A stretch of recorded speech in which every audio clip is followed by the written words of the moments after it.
네, 안녕하세요. 경관조명 디자인 2편 조경에 대해서 설명해 드리도록 하겠습니다.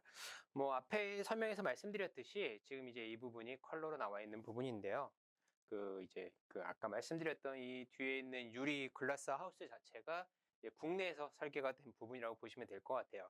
이렇게 앞에까지는 사실 이제 일본 측에서 기본적인 설계가 됐었고, 물론 여기에 이런 자잘자잘한 조경 자체는 사실은 국내에서 설계가 다시 변경이 됐습니다. 당초 일본 설계에서는 이게 이 유리 온실 같은 곳과 전체적으로 그냥 그 풀밭이라는 표현보다 잔디밭이었고요. 그리고 지금 보시는 것처럼 약간 어둡게 보일 수가 있는데, 지금 이게 사진 촬영을 하면서 이제 내부까지 같이 보이게 하려고 하다 보면 아무래도 조금 이게 닿다 보니까 이 부분들이 실제로 조금 어둡게 보이는데, 실제로 가서 보시면 이렇게 어둡진 않습니다. 전혀 사람들이 어, 활동을 하는데 어둡게 되어 있지 않고, 여기 같은 경우는 지금 어린애들이 뛰어놀 수 있게 이렇게 변경이 되어 있다고 보시면 될 것 같아요. 사실 조경 설계 자체도 물론 건축물을 지을 때 이제 조경 설계하고 협력을 하셔서 설계를 진행을 하시잖아요. 그러다 보니까 조경도 상당히 무수한 사례들이 있습니다. 어떤 부분들은 어떤 조명에 따라서 조명으로 표현을 할 것인지, 아니면 조경 설계 측에서도 원하는 어떤 그 빛의 형태가 있기 때문에 이 부분 또한 사례를 통해서 말씀을 드리는 게 나을 것 같고, 이 부분도 경관 조명 설계를 같이 하면서 조명 설계 전문사에 의뢰를 해서 이야기를 맞춰 나가는 게 좋다고 말씀을 드릴 수 있을 것 같아요.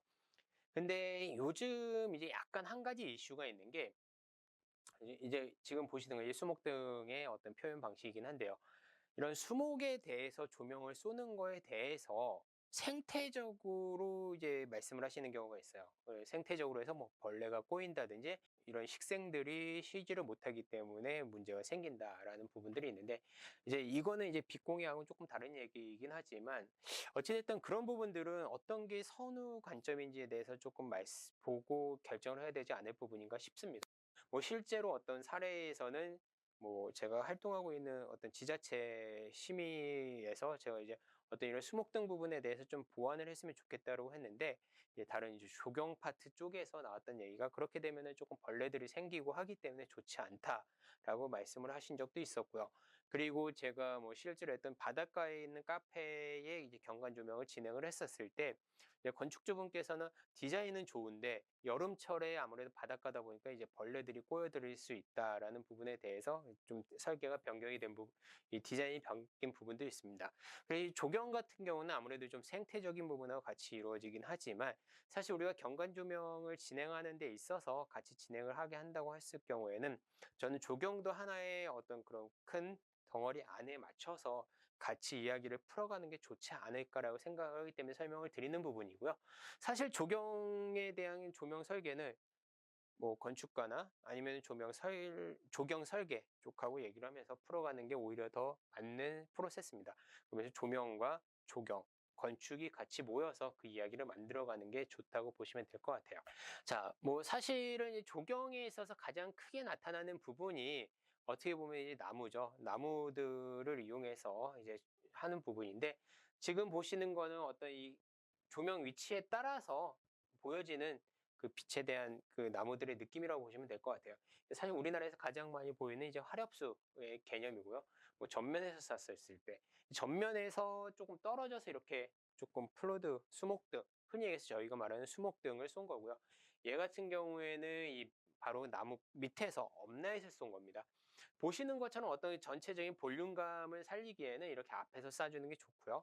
어떠한 이런 나무들이 식생이 쭉 일자로 있을 때는 이렇게 업라잇을 통해서 어떤 이런 것들이 모뉴멘트 역할을 해주는 부분도 좋죠. 물론 이제 이렇게 수목이 있을 때 세 방향에서 쏴주는 게 어떻게 보면은 가장, 지금 현재는 이 뒷부분에서 봤을 때 이렇긴 한데, 앞에서 봤을 때 이 전체적으로 가장 큰 볼륨을 만들어낼 수가 있는데, 이런 거 같은 경우에는 어떤 그 단지, 아파트 단지나 공간 내에서 중요한 식생이 있을 때 이렇게 살려주는 게 저는 좋다고 봅니다.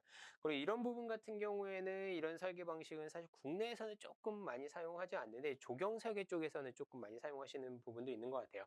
조금 높은 쪽에서 이 문라이트 방식이라고 얘기는 하거든요. 문라이트 방식이라고 해서 이 식생의 일부분을 위에서 쏴주는 부분이고 이제 그림자가 밑으로 펼쳐지게 되는 부분이죠. 얘네 이런 방식들 같은 경우에는 그림자가 하늘로 날아가는 반면에 얘 같은 경우에는 지금 보시는 것처럼 빛을 위에서 밑으로 쏴주기 때문에 이렇게 그림자가 밑에 부분에 형성이 되겠죠. 그림자가 이런 밑에 부분에 형성이 되기 때문에 이런 식으로 해서 어떤 또 다른 그림자를 통해서 이 공간 내에서 그 이미지를 연출을 할 수가 있는 방식이 되겠습니다. 그래서 이런 거 같은 경우는 좀 광장 같은 데서 사용을 하면은 뭐 별다른 흔히 요즘 뭐 보시는 고보 조명이라 해서 그림자 조명이나 아니면은 뭐 그런 표현 방식보다는 이렇게 자연의 식생에 이렇게 해서 고보 조명의 역할을 할 수 있는 한 가지 패턴을 만들어낼 수도 있는 거죠.